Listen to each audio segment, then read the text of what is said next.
welcome back to Orit's Kitchen, and I'm Orit. Thank you so much for all the subscribers, and please tell all your friends and family about me. It's been a little over a year that I'm having my episodes for you guys, and here we go. So today I'm trying to make pickled turnip. So last time, a couple weeks ago, I had an episode on pickled garlic that my mother-in-law taught me. And now I'm going to show you how to do the pickled turnips that my mother-in-law taught me. A lot of people who go to Middle Eastern markets, they notice that the pickled turnips are there and they're like, how the heck do they make this? Or some of them, honestly, I wasn't too fond of the flavor. So I asked my mother-in-law how she makes hers because hers was fabulous, okay? And it's a go-to with the family here. So I wanted to show you guys how to make it. So thank you, my mother-in-law Minu, for showing me how to do this. So come on over, guys.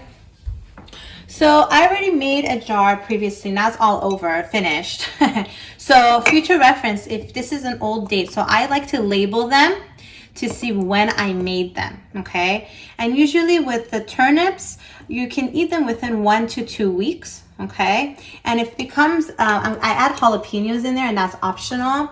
So if it's too spicy for you after a week or two, take the jalapenos out. So what I'm gonna do is I'm gonna make a fresh batch for you guys, and then I already have this ready to go from last time, and it's already spicy. So I'm gonna take the jalapeno out, and I'm just gonna add the turnips in here to get the flavor, and it's already purple, so I don't have to worry about it, just the turnips, okay?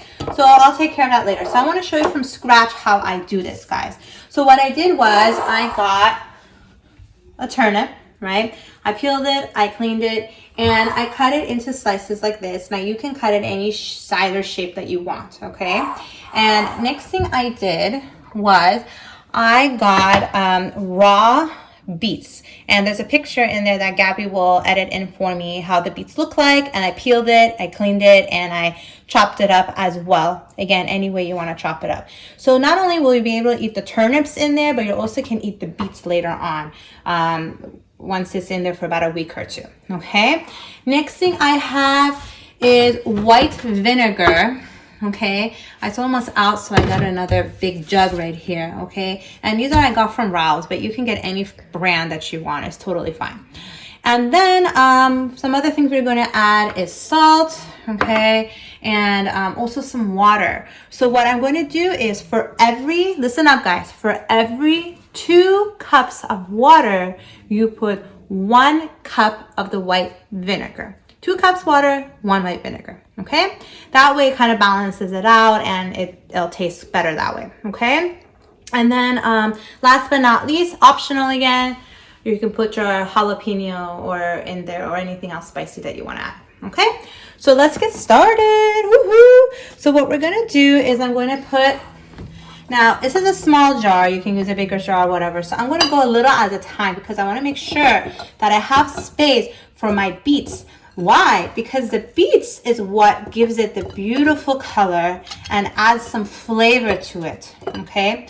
So I'm going to put a little bit of the turnip, a couple of the beets in here, okay? And then again, a couple of the turnips and some beets in there, okay? Now look, my hands turn a little red. Because of that, don't trip. You can wash it after a couple washes, it will go away. Or if you want, you can go ahead and use gloves, okay? But I'm cool with this, right? I'm Orit, right? Orit's Kitchen, so I'm okay with that. See, it goes away after a few washes, okay? So back here I go. Next thing I'm going to do is, once again, I got my measuring cup. I want to see if I have enough space to put more inside, okay? So I'm going to get my vinegar. I'm going to add, for me, I'm going to be adding from the one that I made before, I'm going to be adding 1 cup, 1 cup and 3/4. That's what I wrote down before. I'm trying to measure up for you guys so you guys get a better understanding of how much I put. So for the water, I'm going to put 2 cups and 3/4. So remember, 2 cups of water for 1 cup of vinegar.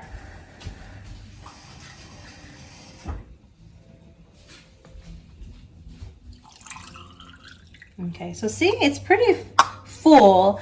I may add, I may add a couple more turnips, right? There, and then maybe one more beets for the heck of it, because I really want that full flavor. I'll put all of it. There we go. So see, it's nice and full, okay? And don't forget, you're gonna need to add, and don't forget the jalapenos, duh. There you go, now it's overly full. So I'm gonna take some of those out so I can put this in. Just find a spot and push it in there. There we go. And then next thing you're gonna do is you're gonna add a lot of salt, okay? Add like maybe 2 teaspoons of that, okay? Don't worry about how much you put in. All right, and then that's it, guys. Easy, right? I know. I make it so simple. Woohoo! So there you go, guys. That's how you make it. And like I said, I'm going to put a label and put what day, like the date that I made it. And within about a week or 2, you can go and taste it and see how you want it. If you want to make it a little more spicier, leave the jalapeno in there. If you want to eat it, eat it. And so how it turns out is I kept a couple of that's left over. So this is how it turns out. So this is the beets, right? You can eat it now. And then this is the turnip. Remember, it was white. Now it got that beautiful reddish color due to the turnip. And it looks just like the one that you see at the Middle Eastern market. And I believe it tastes a lot better. Guys, and also don't forget that it's best when it's in the refrigerator and chilled. That way it stays fresh and it's yummier when it's cold. So thank you so much for watching Orit's Kitchen. If you make any of my episodes, please post it and tag me, and please tell your friends and family about me. Okay, have a wonderful day. Stay safe. Bye.